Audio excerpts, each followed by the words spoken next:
What happens if your shoot goes wrong?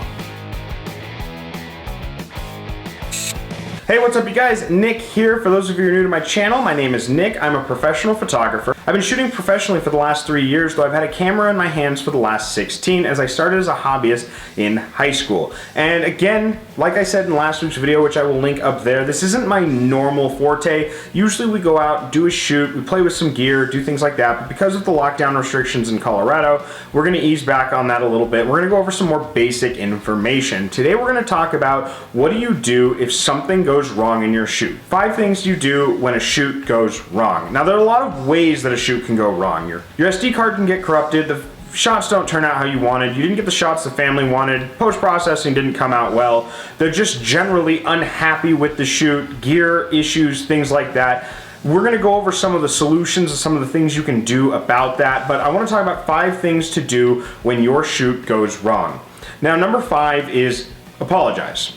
The first thing you can do is apologize. Now, when you apologize, you have to be sincere. I do it over a phone call. I won't do it over a text. I won't do it in an email. I'll try to do it in person if possible, but generally I will apologize with a phone call. I'll call up the client if they're unhappy with their photos. I will apologize, and I'll ask them what I can do to try to fix it. Whether they want to reschedule the shoot or they want it edited differently, it happens. It happens to all of us. If an SD card is corrupted and I lose all the images from the shoot, I will try to set up another shoot. That's not always possible though. Weddings are one of those things. Weddings are very, very scary because if you lose those images, some people fly in for weddings, some people are from out of town, some people can't get brought back together again. I will use one example. I did a family shoot. Some of the images didn't come out all right. A lot of the images didn't come out all right because of lighting issues in the park we were shooting at, and their father died before we could reschedule another shoot. Those are images that couldn't be done. I ended up actually sending some of those images out to be professionally edited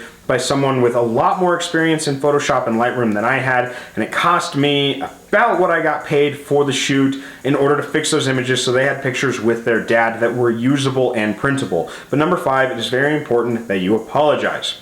Number 4, offer them something more on top of the apology and the free shoot. Generally what I'll do if a shoot goes wrong is I will reshoot their original shoot and I'll give them a voucher for a free shoot of their choice for about the same amount. So if I'm doing engagement photos, the photos come out bad, we'll reshoot the engagement photos and then I'll offer to do family photos as well. I haven't had an issue with a wedding, and I would really hate to do a free wedding shoot because weddings are very time consuming. The last wedding I shot, there was 1,300 to 1,400 photos. Out of that, we had 200 processed, and out of that, we had maybe 75 good usable prints that they would use. Again, got to worry about all those numbers, but I still had to go through 1,400 raw images. I went through 2 full SD cards for that shoot, so a wedding would be difficult, but offer them something more. Offer them a voucher for a shoot of their choice. I've given out gift cards before. If I had a shoot go wrong, $25 Amazon gift card will go a very, very long way. Or offer them, if you're doing engagement photos, something along those lines, when you go out and do the reshoot, pay for them to have a nice dinner together. They're already dressed up for the reshoot. Do something extra to really make them feel like that you care, because it is your reputation and word of mouth is everything in this industry. Number 3, continue communicating with them. The number of stories I see where a photographer doesn't return photos or a photographer returns bad photos, cuts off communication with the client, that is absolutely just gives all photographers a bad name. Continue communicating with the customer the entire time. You want to make sure that you are talking to them at least once a week until you can do the reshoot. And you want to continue talking to them until you're able to do the free shoot voucher. That is extremely important that you stay in communication. And I bring up the news stories as a reason. Those news stories publish the photographers' names and they publish the photographer's photography business. You do not want to have to go through an entire rebranding with still the chance that someone's going to recognize you just because you wanted to blow off one customer because something came out bad. Now, it's not always your fault. Again, we have equipment failures. We have SD cards that fail. We have cameras that reach their life limit. Lenses can break. There's so much that can go wrong with a shoot, but you need to stay in communication with that individual until you are able to make it better. Editing.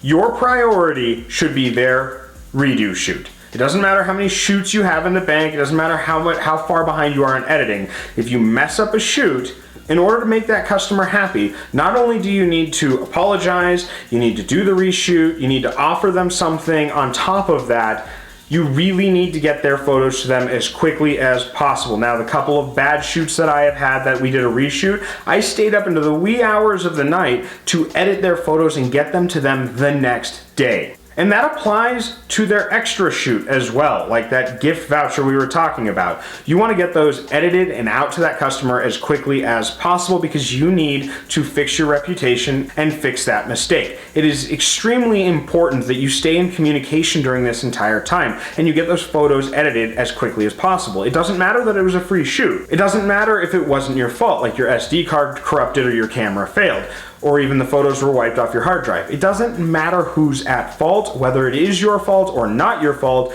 You need to get the new photos and the voucher photos to the customer as quickly as humanly possible. Yeah, they messed up the first batch of photos, but they redid the shoot and got us the photos within the next couple days, and then they gave us a free voucher and got us the photos in the next couple of days. It's extremely important that they're able to say that about you as a photographer because it will cement your reputation as a good photographer and someone who stands behind their word. And number one, apologize. I know I said it at number 5, but it's extremely important to remember that you have to apologize. On the shoots that I made grave errors on, I apologized as soon as I found out that it was wrong. As soon as I found out something went wrong, I called them and apologized. When I redid their shoot, I apologized. When I did their voucher shoot, I apologized then. And when I sent them the last remaining edits, I apologized then. Ever since then, I've had a good working relationship with these families. I do their Christmas cards every year, and I've done their engagement photos coming from messing up their senior year photos. I've done engagement photos for their kids, I've done their wedding cards every year, and they know that if I make a mistake or something goes wrong with the camera or the SD card or something isn't right with the photos, I will do everything in my power to make them better, and I will go above and beyond in order to reach that. And it all starts with a basic apology. That's why it's on the list twice, is because that's how important it is to apologize.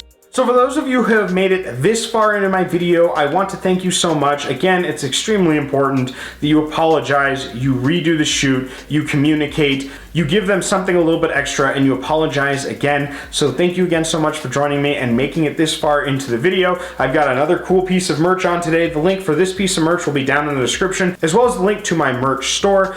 I'm on social media. I'm on Twitter, I'm on Instagram, I'm on TikTok, and I'm on Facebook. If you message me on any of those platforms, I will message you back. I reply to every single comment in my comment section, so if you have any questions, or you need a mediation, or you're wondering how to do something, photography, business, or camera-wise, just hit me up, let me know. I am super happy to answer your questions. I like answering the questions because if I get enough of those questions, I will make a video about it. So make sure you guys do reach out. Please like, comment, and subscribe. Share this video if you enjoyed it. I've been checking my little statistics on analytics, and a lot of you that are watching my videos aren't subscribed, so make sure that you guys subscribe. And I have noticed that there are a lot of you sharing my videos, so I'm glad that I'm helping. You guys have a wonderful afternoon, and I will catch you all on the flip side. Bye!